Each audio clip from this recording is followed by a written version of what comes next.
పద్మరాగశిలాదర్శ పరిభావికపోలభూః నవవిద్రుమబింబశ్రీన్యక్కారిరదనచ్చదా. పద్మరాగ శిలాదర్శ పరిభావి కపోలభూ. పద్మరాగమణులతో చేయబడిన అద్దాన్ని సైతం పరాభవించు చెక్కిళ్లు గలది. చెక్కిళ్లు అనగా బుగ్గలు.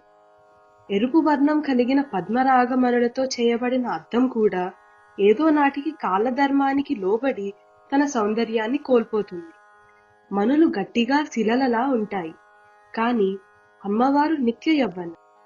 ఆమె చెక్కిళ్లు నిరంతరము నునుపుదనమును, మృదుత్వమును, ఎరుపుదనమును కలిగి అత్యంత నిర్మలముగా ఉంటాయి. కనుక పద్మరాగమణులతో చేసిన అద్దముతో పోల్చుట సాధ్యం కాదు. నవ విద్రుమ బింబశ్రీ న్యక్కారి రథ నచ్చద. క్రొత్తదైన పగడము యొక్క లేదా దొండపండు యొక్క శోభను తిరస్కరించు పెదవులు గలది.